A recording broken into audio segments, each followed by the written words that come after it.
Okay, so we are in module number two, lecture number two. We are still on the module on identifying the appropriate AI use cases.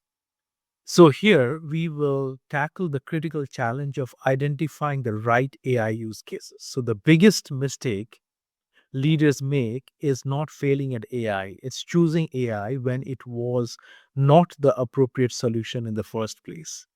So, in this lecture, we are going to introduce a repeatable decision framework today, moving beyond intuition to make defensible decisions. This framework helps us evaluate AI proposals rigorously before we commit valuable resources. So, we are forcing and we are focusing on judgment over mere technical knowledge, ensure every AI investment is strategic and sound. Now, you will know this when you will see a lot of AI use cases. So, not all AI use cases in healthcare are equally mature, even at this point in time in 2026. In operations, we already have strong evidence for applications like no show prediction, ED demand forecasting, while areas like bed management or OR scheduling are still kind of immature at this point of time. But in clinical and population health, medical imaging has some of the strongest evidence today, while areas like sepsis prediction or readmission risk are moderate, and newer areas like generative AI for documentation or screening prioritization are still emerging. So, the key point here is evidence maturity should influence how cautiously we implement these systems. So, when we talk about operational use cases, there are certain areas where we see clear, quantifiable benefits. No show prediction, ED demand forecasting are strong, but really remember that success hinges on reliable, clean historical data. Bed management OR scheduling show moderate strength, but they demand existing workflows to act on AI recommendations. And from a clinical and population health standpoint, the evidence landscape is a bit more nuanced. While imaging AI, like rare retinopathy, is very strong and often FDA cleared, other areas like sepsis, early warning, or readmission risk are moderate. This often comes with challenges like high false positive rates or performance variability.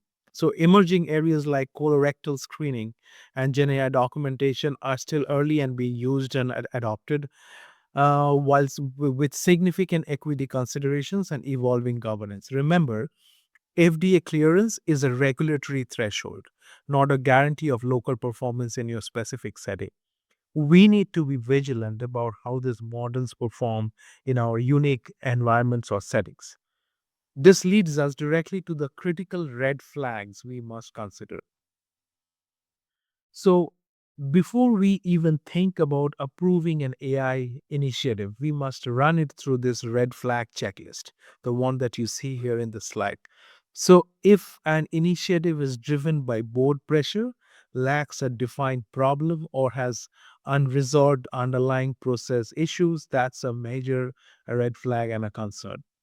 We also need to see clear workflow steps for staff to act on AI outputs and measurable definitions of success. If a vendor can't show validation in a comparable setting, or if there is no named operational owner, these are serious issues.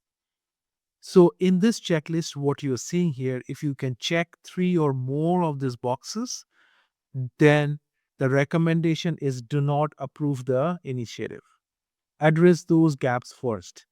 This disciplined approach helps us to avoid costly mistakes, and it helps us challenge some common misconceptions about AI, which we will discuss next.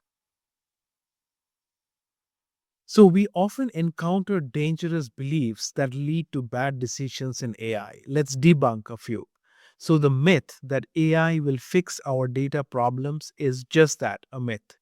AI amplifies data quality issues, it does not resolve them. Another common one is that a successful pilot means we are ready to scale. Pilots happen in controlled environments. Scaling happens in the messy reality that we all live in. So, while the vendor case studies are absolutely interesting, they prove success in their context, not necessarily yours. Finally, the idea that we must move fast or fall behind is dangerous.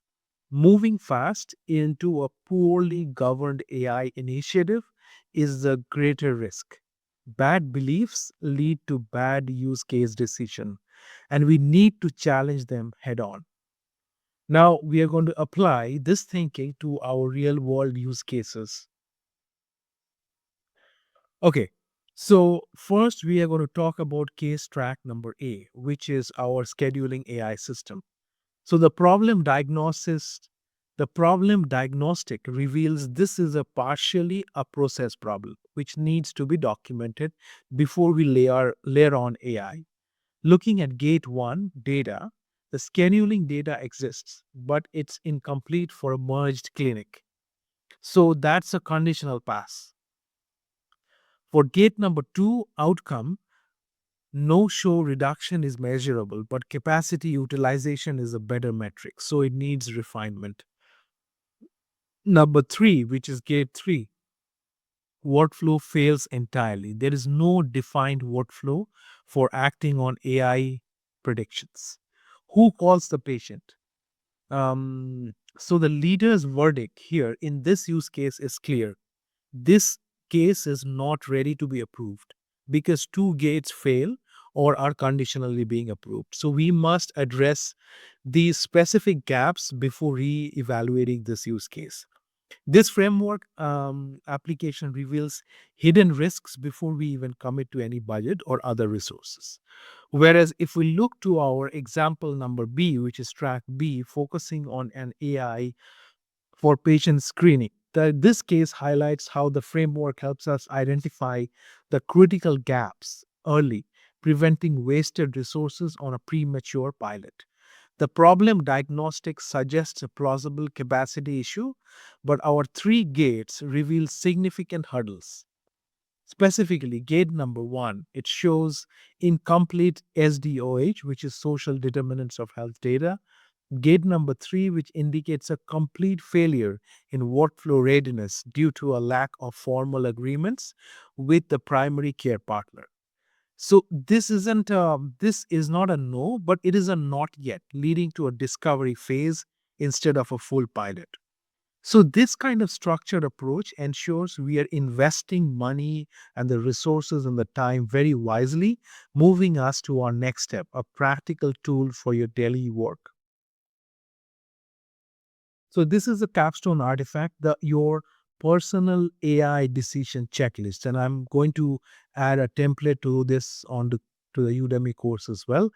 This isn't just another document. This is an essential tool for applying everything that we discussed, the three gates. And this is a checklist which you can apply to your work starting next week. So, this one pager checklist provides a structured way to validate the use cases, applying the three gate readiness filter, and conduct a red flag pre approval scan. It forces you to document your reasoning, allow you to defend your AI decisions with clarity and confidence. This checklist empowers you to make informed choices, moving us towards the understanding the broader implications of these decisions. So, in Module 2, we have established a robust three-part decision architecture: the problem diagnostic, number 2 is the three gate filter, and number 3 is the red flag checklist. These frameworks, as demonstrated in the case tracks A and B that we are running with this course, are crucial for identifying the critical gaps that would otherwise lead to failed AI initiatives. So, saying no to a poorly conceived AI project is not a lack of ambition. It's a defensible act of leadership, conserving resources for truly impactful work.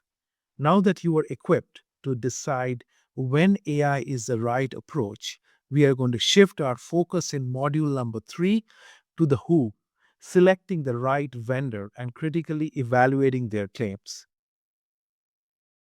We'll see you in the next lecture.